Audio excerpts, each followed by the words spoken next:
तो सबसे पहले तो शुरुआती नियम जो 11 नियम दे रखे हैं, दृढ़ता से उनका पालन, दृढ़ता से। फिर सतनाम के 34 नियम, दृढ़ता से पालन। ऐसा नहीं कि गुरुदेव ने तो सतनाम के नियमों में मना कर रखा कि भगत ने अपनी पूजा नहीं करवानी, भगत ने अपने गले में माला नहीं डलवानी, ना किसी के गले में डालनी।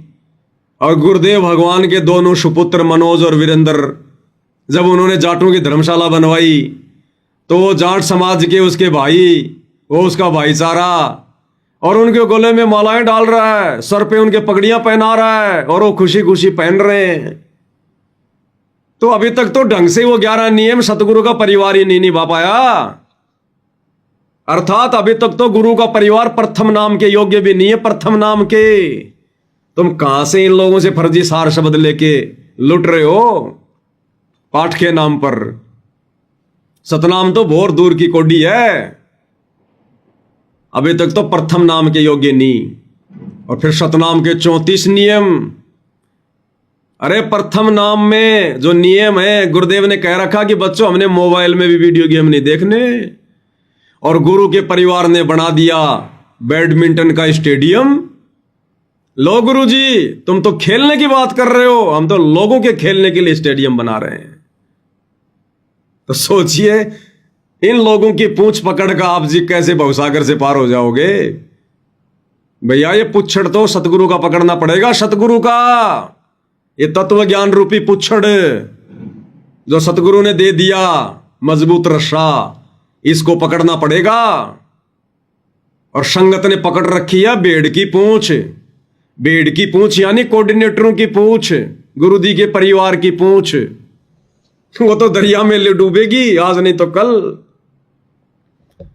और फिर सारनाम, वो सारनाम मिलने के तो बाद में भाई और बहनों बिल्कुल जीवित मरना, जीवित। वो नाम तो परमेश्वर उस समय दया करेंगे जब ये आत्मा बिल्कुल जीवित मर जाएगी। कोई इच्छा नहीं, कोई डिमांड नहीं, मुंह से शब्द भी नहीं निकलेगा, शब्द भी। दिन गिनेगा उंगलियों पर, हे सतगुरु कब आओगे, हे परमात्मा कब दर्श दोगे, हे परमेश्वर कब ले जाओगे, कब दया करोगे।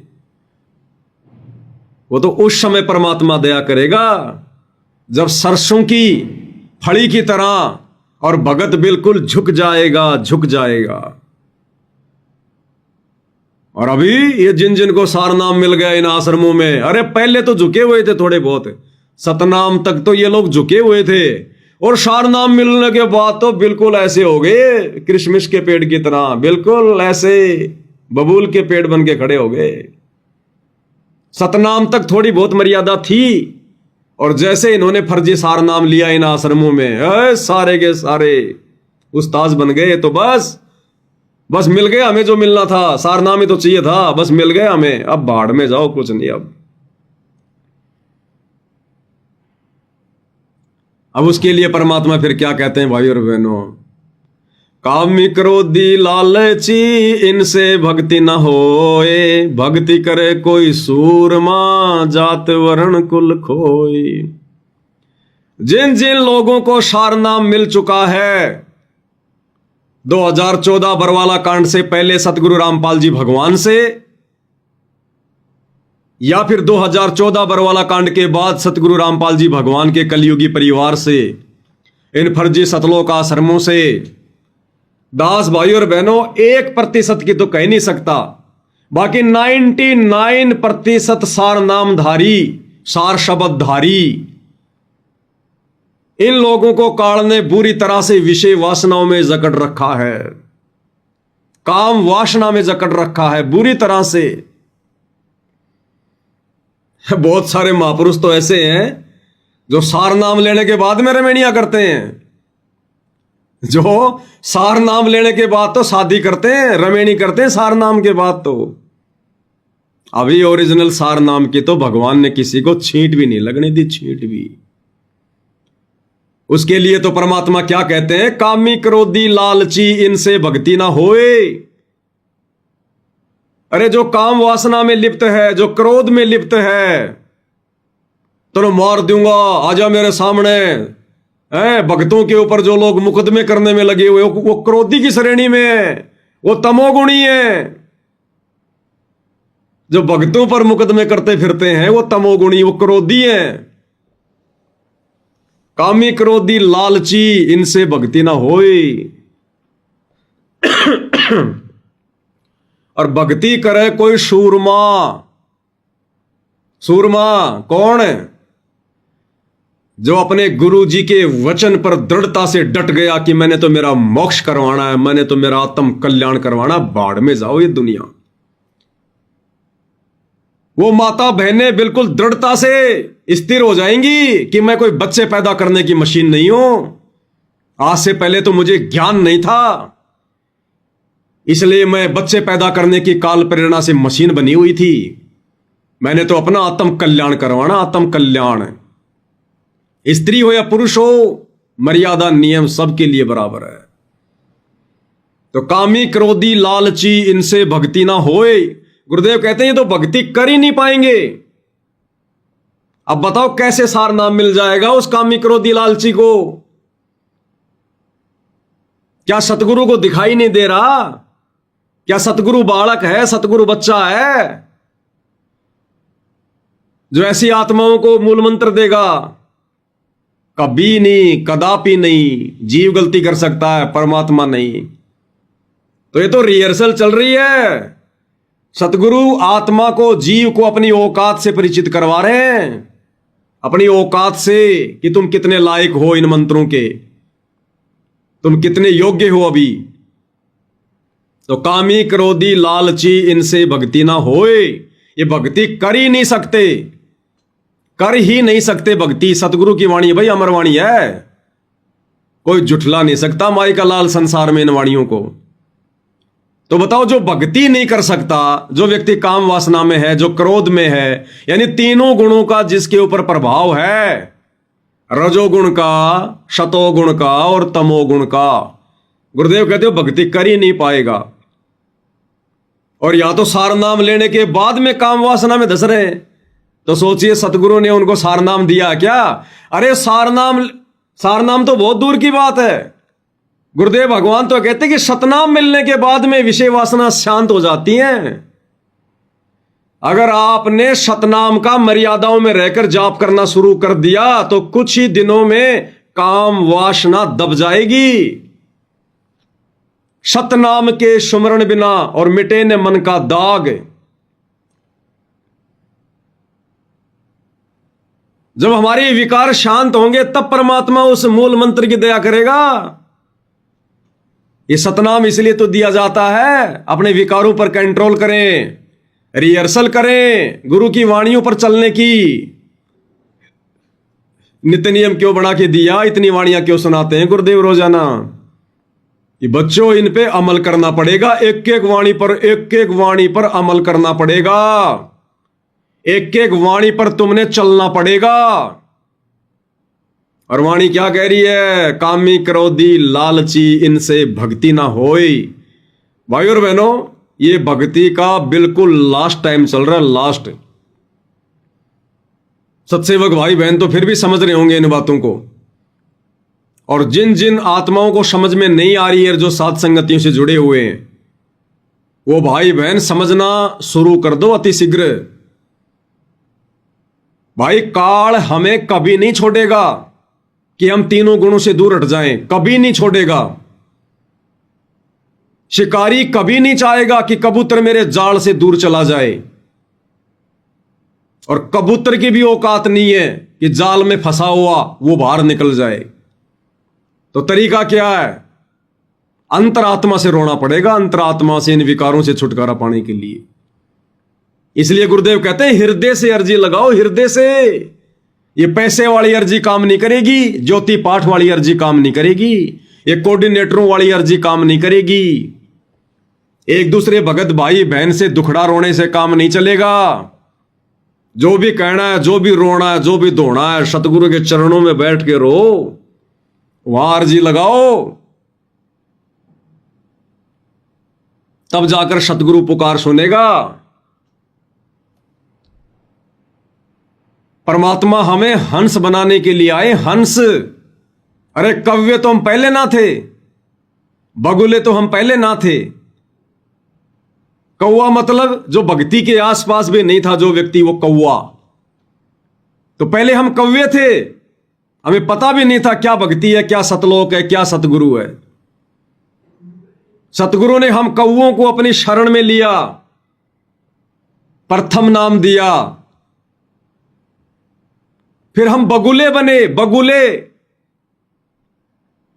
हमने बाहर से तो अपना रंग बदल लिया कि मैं भगत बन गया, लेकिन अंदर से हम बगुले, अंदर से विकार ज्यों के त्यों।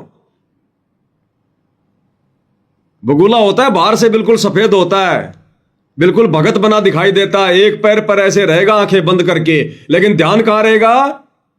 मछली पर, कीड़े पर। तो नाम दीक्षा से पहले हम बिल्कुल कव्य थे। सतगुरु ने शरण में लिया तो हम उस बगुले की शरणी में आ गए।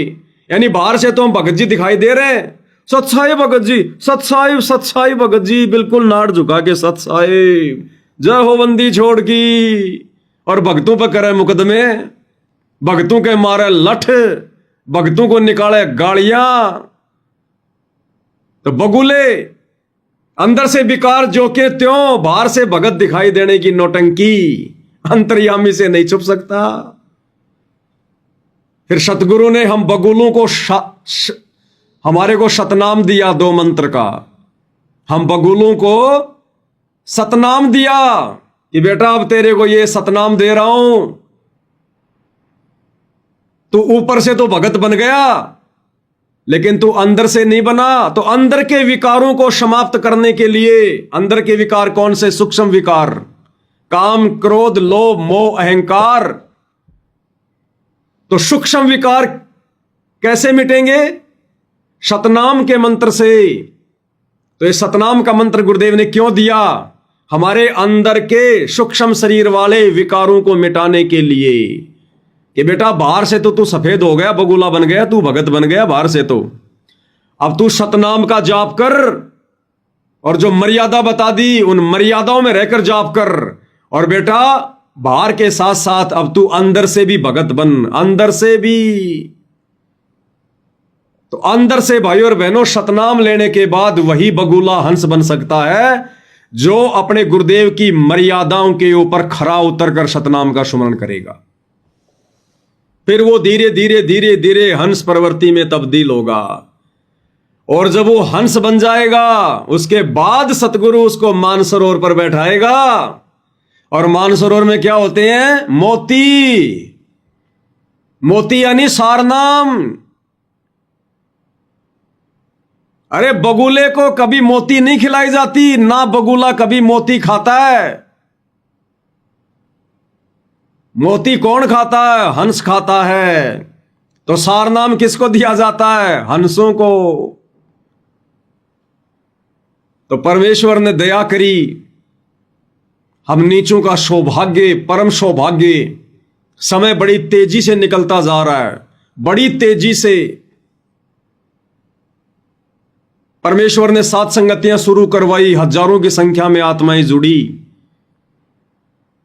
और परमेश्वर ने प्रथम लेवल की परीक्षा ली।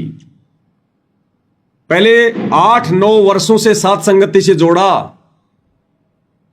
भाई और बहनों कैसे कैसे अब वो दिन हमें भी याद आते हैं ना, हम भी सिर में चोट मारते हैं कि कैसे पूरी पूरी रात बैठकर भाई बहन सतगुरु की महिमा किया करते थे। कोई पेशाब करने भी नहीं जाता था, भंडारा वंडारा लेके रात को 10 बजे बैठ जाते थे 7 संगतियों में, और सुबह 5 बजे उठते थे। 6-6 घंटे, 5-5 घंटे, पता भी नहीं चलता था।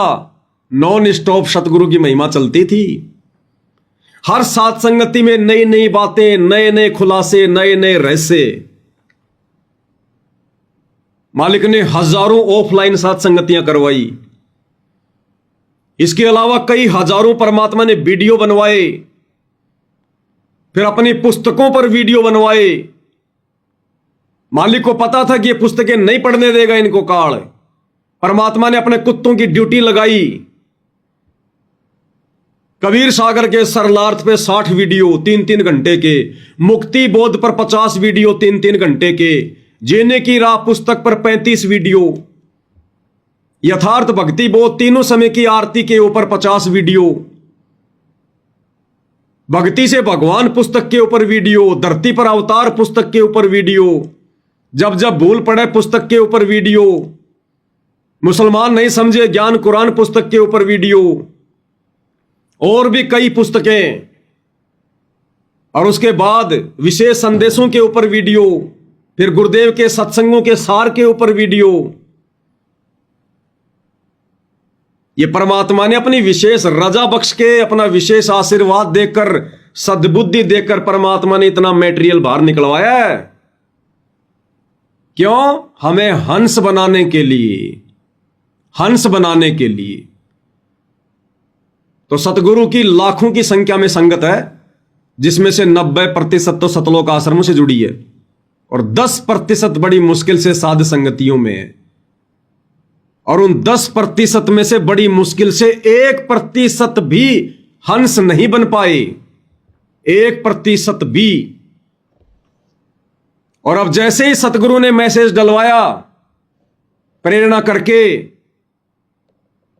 कि भैया अब आज के बाद में 15 अक्टूबर 2025 के बाद में साध संगति में केवल उन्हीं आत्माओं की एंट्री होगी जो आत्माएं हंस दशा में आ चुकी हैं, जिन्होंने सतगुरु के आशीर्वाद से और मर्यादित भक्ति से विषय विकारों पर कंट्रोल प्राप्त कर लिया है। जीव की औकात नहीं है, सतगुरु के आशीर्वाद से बड़ी मुश्किल से 100 आत्माएं, बड़ी मुश्किल से अच्छे अच्छे भगत भाई बहन फैल हो रहे हैं, अच्छे अच्छे, जिनके विषय में हम सोच भी नहीं सकते थे।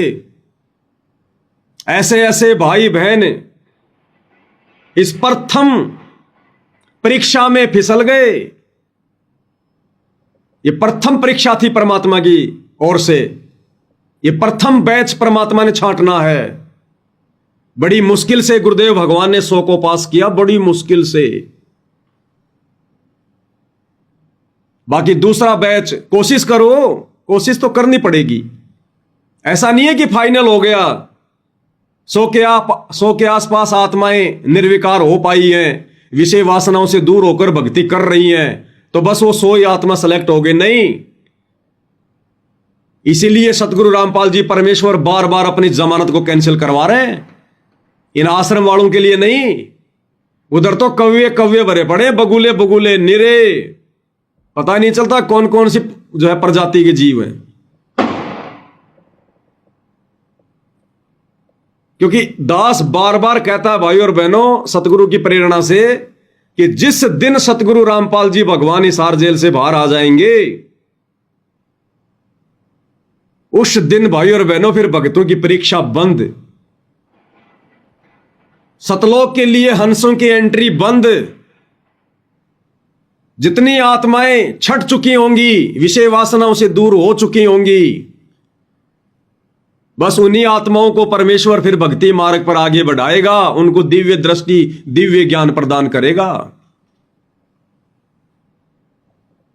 इसलिए ये उन आत्माओं के लिए बहुत बड़ा सौभाग्य अभी उनका कि सतगुरु रामपाल जी परमेश्वर जी के हिसार जेल से बाहर आने से पहले पहले भाई हंस दशा में आने का पूरा प्रयास करो, पूरा प्रयास। ये बहानेबाजियां नहीं चलेगी, मेरा पति नहीं मानता, मेरी पत्नी नहीं मानती। कई कहते हैं भगत जी हमारे घर में बहुत संघर्ष है, हम बहुत कोशिश करते हैं भगत जी, घर वाले मानते नहीं है। अरे मीराबाई के घर वाले मानते थे क्या? मीराबाई के घर वाले आसानी से मान गए थे? नहीं माने, नहीं माने तो मीराबाई ने भी हार नहीं मानी। और क्या किया मीराबाई ने भक्ति के लिए? फिर आत्म कल्याण के लिए सब जायज है, सब। ये आत्म कल्याण का मौका बार बार नहीं मिलेगा, ये पति तो हजारों मिल जाएंगे, हजारों मिल चुके हैं। और नहीं पार हुए तो इकट्ठे गधे और गधी बन के घूमेंगे अगले जन्मों में भी, कुत्ता और कुत्ती बनकर सरेआम रोडों पर सेक्स करेंगे। पति की बात माननी है या फिर इस पति परमेश्वर की बात माननी है? अरे गुरुदेव क्या कहते हैं बार बार कि बच्चों आत्म कल्याण के मामले में ना अपने पति की सुननी, ना अपनी पत्नी की, ना माता पिता ने बेटा बेटी की, ना बेटा बेटी ने अपने मां बाप की। आत्म कल्याण और क्या है? सतगुरु की शरण में आना कोई आत्म कल्याण थोड़ी है, वो तो शुरुआत है भक्ति की। आत्म कल्याण की तरफ बढ़ेंगे तो डूंडा पटेगा डूंडा, जोर लगेगा जोर। इन विकारों में जो हमें काल ने जकड़ रखा है, इन विकारों से छूटने का प्रयत्न करना ही आत्म कल्याण की तरफ आगे बढ़ना है। इतना आसान नहीं है। गुरुदेव बार बार क्या कहते हैं बच्चों, ये त्रिकुटी पर जाना कोई बरवाड़े का बस अड्डा थोड़ी है जो रिक्शा पकड़ के तुम पहुंच जाओगे। और हमने जाना सतलोक, और सतलोक हम इन विषय विकारों में लिप्त होकर जा पाएंगे। अरे इन्हीं विषय विकारों के कारण तो परमात्मा ने काल और दुर्गा को नीचे पटका था, और हम भक्ति करते करते उन्हीं विषय विकारों में उलझे हुए। हमारी बुद्धि घास चरने गई क्या? यह तो हमने सबसे पहले छोड़ देना चाहिए था कि हे परमात्मा, यह सद्बुद्धि आपने उसी समय क्यों नहीं दी? हे मालिक, हमारी खोपड़ी में कौन सी वो गंदगी भरी हुई थी जो परमात्मा हमें समझ में नहीं आई। जिस दिन हमने सतगुरु से उपदेश लिया, थोड़ा बहुत तो ज्ञान सुना होगा, 2-4 तो सत्संग सुने होंगे, हमें उसी दिन समझ में आ जाना चाहिए था कि सृष्टि रचना में गुरुदेव ने सबसे बड़ी कमजोरी क्या बताई। किस बात से नाराज होकर परमात्मा ने काल और दुर्गा को अपने से 16 शंकोश की दूरी पर भेजा? सिर्फ इसी विषय वासना वाली कमजोरी के कारण, काम वासना वाली कमजोरी के कारण। अन्यथा परमात्मा हमें सतलोक से नीचे नहीं पटकता। अगर ये काल और दुर्गा यदि ये गलती ना करते तो परमात्मा वही सतलोक के एक कोने में, जैसे अक्सर पुरुष को 7 संग ब्रह्मांड दे रखे हैं, वही रखता परमात्मा में। लेकिन ये गलती, विषय वासना वाली गलती, इसी के कारण परमात्मा ने दोनों को नीचे पटका और साथ में हम सबको। और हम वापस सतलोक जाने की सोच रहे हैं और उस कुक्रम में लिप्त हैं। भैया संघर्ष तो मीराबाई ने किया था, इसलिए आज उस बहन का नाम है। आज कोई भी माता बहन, चाहे सात संगति से जुड़ी हो, चाहे आश्रमों से जुड़ी हो, अगर ज्ञान हो गया, बात समझ में अगर आ गई, तो फिर वो बहानेबाजी नहीं कर सकती कि भगत जी बहुत संघर्ष है, घर वाले नहीं मानते हैं। ये मीराबाई का सत्संग परमात्मा ने क्या पकोड़े उतारने के लिए दिया था कि पकोड़े भी उतारते रहना और मीराबाई की कथा भी सुनते रहना? सत्संग में जाना मीरा ना छूटेरी, हाय चाहे जड़ के मरो संसार। मनोरंजन के लिए सुनाई थी गुरुदेव ने कथाएं। हमारे को नींद नहीं आ रही थी जो गुरु हमें लोरियां सुना रहा था कि बच्चा सो जा, ले मीरा का शब्द सुनाता हूं। इस दिन के लिए, हंस बनाने के लिए कि कल को अपने सतगुरु के आगे मत रोना, मत दौड़ना, संघर्ष कर। सतगुरु ने तुझे रास्ता दे दिया, चलना खुद पड़ेगा। मीराबाई का उदाहरण दे दिया। मीराबाई को क्या आसानी से भक्ति करने दी थी? पूरा समाज उसके खिलाफ हो गया था, देवर उसकी जान का दुश्मन बन गया था, मारने के उसको कई यत्न किए गए, जहर देकर, तलवार हाथ में लेकर, क्या क्या नहीं किया गया उस बहन के साथ में। लेकिन उसने हिम्मत नहीं हारी, दृढ़ रही कि भक्ति नहीं छोड़ सकती, चाहे जड़ का मरो संसार। इस संसार में आते सारे रिश्ते नाते, बेटा बेटी, माता पिता, पत्नी, भाई बंधु, रिश्तेदार, सब ये संसार में आते हैं, चाहे जड़ का मरो संसार। लेकिन हमारे अंदर इतनी हिम्मत ही नहीं है, हम दृढ़ होना ही नहीं चाहते। घर छोड़ के निकल गई थी वो बाई, घर छोड़ के, आज से 500 550 साल पहले। और किसी रिश्तेदार के घर पर नहीं गई थी, किसी भगत के घर पर नहीं गई, परमात्मा का नाम लेके निकल गई कि परमात्मा मालिक तेरे नाम पर निकल रही हूं, अगर मेरी कहीं बेइज्जती हुई तो तेरी बेइज्जती है। लेकिन थी अपने नियम धर्म पर, अपने कर्म पर। अगर जरा भी मर्यादाओं में उकचूक हो गई, जरा भी मन में दोष आ गया, सतगुरु कुछ भी मदद नहीं करेगा, कुछ भी सहायता नहीं करेगा। और आजकल तो घर छोड़ के भी जाने की जरूरत नहीं है, संघर्ष तो करो, थोड़ा हिम्मत तो करो। परमात्मा जानता हम कितनी हिम्मत कर सकते हैं, हमारे अंदर कितना क्या ब्योत है। इसलिए गुरुदेव कहते हैं नालायकों कभी हृदय से बैठ के अर्जी तो करो, तुम्हारा तो उतने में काम बढ़ जाएगा। कभी बैठ के मालिक के चरणों में रो धो और संघर्ष करो। शरीर तुम्हारा है, तुम्हारे पति का कोई अधिकार नहीं है इसके ऊपर कि वो तुम्हारे साथ जबरदस्ती करे। दोनों के अधिकार बराबर हैं, दोनों के अधिकार बराबर। तुम्हारी मर्जी से वो तुम्हें छू भी नहीं सकता अगर तुम दृढ़ हो जाओ तो कि भैया आत्म कल्याण करवाना है और तूने करवाना तो तू भी सुन सत्संग। और परमात्मा से अर्ज करो, नहीं तो जालिया बिगड़ली बात, बिगड़ली है बात। ये पहला बैच तो निकल गया, अब इसमें भी कई गिरेंगे नीचे। इसमें भी अगर कोई धोखाधड़ी में होगा, अगर कोई छल कपट में होगा, नीचे गिरेगा। सतगुरु नहीं संभालेगा बिल्कुल भी।